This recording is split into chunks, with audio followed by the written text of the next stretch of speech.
రాష్ట్రపతి ద్రౌపది ముర్ము 4 రోజులు విదేశీ పర్యటనకు బయలుదేరారు. పోర్చుగల్, స్లోవేకియా దేశాల అధ్యక్షుల ఆహ్వానం మేరకు రాష్ట్రపతి ఆ దేశాలకు వెళ్లనున్నారు.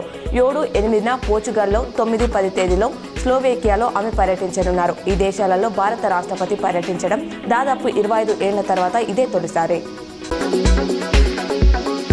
బంగాళాఖాతంలో రేపు అల్పపీడనం ఏర్పడే అవకాశం ఉందని భారత వాతావరణ శాఖ తెలిపింది. దీని ప్రభావంతో ఏపీలో పలు చోట్ల నేటి నుంచి 4 రోజుల పాటు తేలికపాటి నుంచి మోస్తారు వర్షాలు కురుస్తాయని తెలిపింది. మరోవైపు ద్రోణి ప్రభావంతో తెలంగాణలో కొన్ని చోట్ల నేటి నుంచి 3 రోజుల పాటు మోస్తారు వర్షాలు కురుస్తాయని ఐఎండీ అంచనా వేసింది. అదే సమయంలో కొన్ని చోట్ల ఎండలు పెరిగే అవకాశం ఉందని హెచ్చరించింది. రాష్ట్రంలో సన్నబియ్యం రేషన్ పంపిణీ కొనసాగుతుంది. ఇప్పటి వరకు 1.27 కోట్ల మంది సన్నబియ్యం తీసుకున్నట్లు అధికారులు తెలిపారు. మొత్తం 90.42 లక్షల రేషన్ కార్డులు ఉండగా ఏప్రిల్లో 42 లక్షల కార్డులపై లబ్ధిదారులు బియ్యం తీసుకున్నారు. ఈ 6 రోజుల్లోనే 8.75 లక్షల క్వింటాల బియ్యం సరఫరా చేశారు.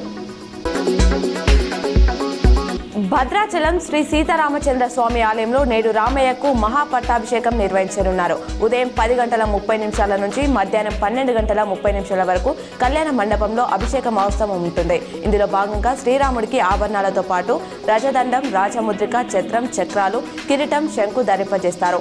ఏటా శ్రీరామనవమి తర్వాత నిర్వహించే ఈ వేడుకకు ఈసారి గవర్నర్ జిష్ణుదేవ్ వర్మ ప్రభుత్వం తరపున పట్టు వస్త్రాలు సమర్పించనున్నారు.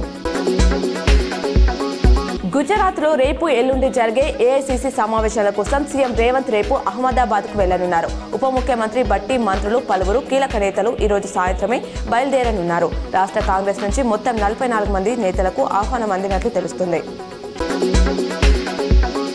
వార్సిటీలో ఉద్యోగాల కోసం 15 ఏళ్లుగా ఎదురుచూస్తున్న నిరుద్యోగ యువతకు రాష్ట్ర ప్రభుత్వం గుడ్ న్యూస్ చెప్పింది.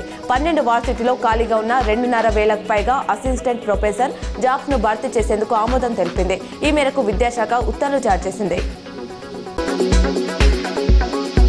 ఈ నెల 24 లేదా 25న ఇంటర్ వార్షిక పరీక్షల ఫలితాలు వెలువడే అవకాశం ఉందని, 10వ తేదీతో జవాబుపత్రాల మూల్యాంకనాన్ని పూర్తి చేసి ఆ తర్వాతి 2 రోజుల పాటు మార్కులు ఎంట్రీ, మార్కుల జాబితాల ముద్రణ పూర్తి చేసే ఛాన్స్ ఉన్నట్టు తెలుస్తుంది. సెట్ కంటే ముందే ఫలితాలు వెల్లడించాలని ఇంటర్ బోర్డు భావిస్తున్నట్లు సమాచారం.